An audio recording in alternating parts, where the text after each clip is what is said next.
লাইনের গাড়ি 500 টাকা করে টিকিট নিয়মিত অবস্থায়, এখন নিচ্ছে 650 700, কম নাই কোথাও। সবাই একটা সিন্ডিকেট তৈরি করছে, কোথাও কম নাই, রাবেয়া যেখানে আছে সেখানেই একই রকম, সব জায়গায় বেশি। এটা এই কাউন্টার থেকে নিয়েছি, রাবেয়া কাউন্টার থেকে নিয়েছি, সব জায়গায় বেশি যাচ্ছে। ওখান থেকে এখন দেখি আপনার যদি গাড়ি যদি সঠিক সময় ছাড়ে তাইলে তো ভালো, না হইলে তো আর একটা ঝামেলা। ঠিক চার্টে যেটা আছে তাই আছে, একই আছে 600 টাকা কুষ্টিয়া। না, কুষ্টিয়া 600 টাকা ভাড়া। ঈদের কারণে ওটার 500 টাকার উপরে ভাড়া, সামথিং ভাড়া আপনার ওটা হলো কম রাখা হয়, 450 করি আমরা, সময়তে 400 টাকাও রাখি, কিন্তু এখন ঈদের কারণে ফুল ভাড়াটা নেওয়া হয়, আর তখনই মনে হয় যে ভাড়াটা বেশি।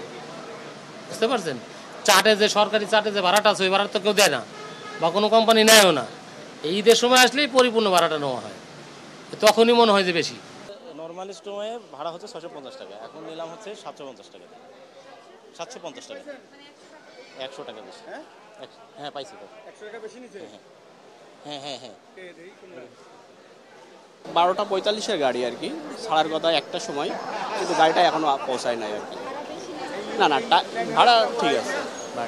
ধন্যবাদ। আমরা গতকাল থেকে আমাদের ঈদ যাত্রায় যাতে আমাদের যাত্রীগণ নিরাপদ নির্বিঘ্নে এবং স্বস্তিদায়কভাবে যাত্রা করতে পারে এবং পরিবহন সময় যাতে কোনো সমস্যা না পড়ে, সেই জন্য আমরা আমাদের টার্মিনাল ভিত্তিক আমাদের ভিজিলেন্স টিম এবং মনিটরিং টিম গঠন করা হয়েছে। আমরা টার্মিনালগুলো পরিদর্শন করছি, সেখানে ভিজিলেন্স টিম এবং মনিটরিং টিম ঠিকমতো কাজ করছে কিনা, তার পাশাপাশি যাত্রীদের কোনো সমস্যা আছে কিনা সেগুলো আমরা দেখছি। টার্মিনালগুলো পরিদর্শন করে আমরা যেটা দেখেছি, আসলে প্রতি বছরের ন্যায় বিশেষ করে গত 2-3 বছর ধরে আমরা যেভাবে আমাদের যে প্রস্তুতি এবং রাস্তাঘাটের প্রস্তুতি সব মিলে মানুষ নিরাপদে কিন্তু এখন ঈদ করতে যেতে পারছে।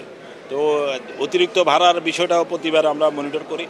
এবারও আমরা এটা খুব কঠোরভাবে আমরা মনিটর করছি। আমাদের ম্যাজিস্ট্রেটরা প্রতিটা টার্মিনালে আছে, সেখানে আমরা দেখেছি গতকালও আমাদের 4টা পরিবহনকে জরিমানা করা হয়েছে অতিরিক্ত ভাড়া আদায় করার জন্য। আজকে আমি যে টার্মিনাল ঘুরে মাত্র একটা কাউন্টারে ভাড়ার ছাড় পাই না, সেই জন্য জরিমানা করা হয়েছে। তো সুতরাং আমরা প্রতিটা বিষয় খুব সিরিয়াসলি দেখছি, যাতে করে কোনোভাবে যাত্রীদের হয়রানি না হয়।